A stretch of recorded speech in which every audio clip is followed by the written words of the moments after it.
रानी चेन्नम्मा, जिनका जन्म 23 अक्टूबर 1778 को बेलगाव तहसील में हुआ, वो भारत के कर्नाटक की कित्तूर राज्य की रानी थी।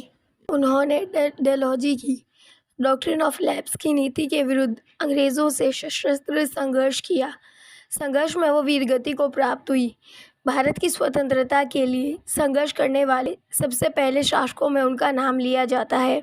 रानी चेन्नम्मा के साहस और उनकी वीरता के कारण देश के बाकी हिस्सों, खासकर कर्नाटक में उन्हें विशेष सम्मान हासिल है। उनका नाम आदर के साथ लिया जाता है। झांसी की रानी लक्ष्मीबाई के संघर्ष के पहले ही रानी चेन्नम्मा ने युद्ध में अंग्रेज़ों के दांत खट्टे कर दिए थे। हालांकि उन्हें युद्ध में सफलता नहीं मिली और उन्हें कैद रखा गया। अंग्रेज़ों के कैद में ही रानी चेन्नम्मा का निधन हुआ। जीवनी, कर्नाटक के बेलगाम के पास एक गांव में उनका जन्म हुआ था। प्रकृति ने उनके साथ कई क्रूर मजाक किए।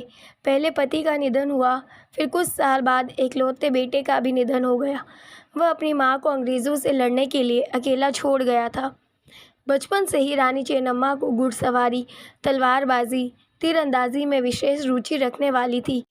शादी बेलगाम में कित्तूर राजघराने में पैदा हुई। राजा मल्लासार्जा की रानी चेन्नम्मा ने पुत्र की मौत के बाद शिवलिंगप्पा को अपना उत्तराधिकारी बनाया।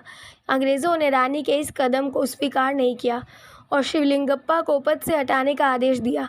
यहीं से उनका संघर्ष शुरू हो गया। अंग्रेज़ों की नीति डॉक्ट्रिन ऑफ लैप्स के तहत दत्तक पुत्रों को राज करने का अधिकार नहीं था। ऐसी स्थिति पर अंग्रेज़ उस राज्य को अपने साम्राज्य में मिला लेते। कुमार के अनुसार रानी चेन्नम्मा और अंग्रेज़ों के बीच हुए युद्ध में इस नीति की अहम भूमिका थी। आंदोलन में भी इस नीति की प्रमुख भूमिका थी। अंग्रेज़ों की इस नीति सहित विभिन्न नीतियों का विरोध करते हुए कई रजवाड़ों ने स्वतंत्रता संग्राम में भाग लिया।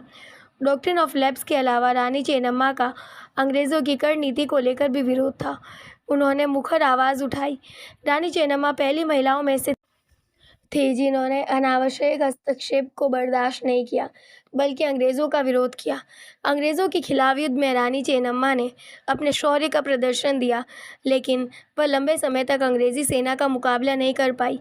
उन्हें कैद कर बेलहोंगल किले में रखा गया, जहां उनकी मृत्यु हो गई।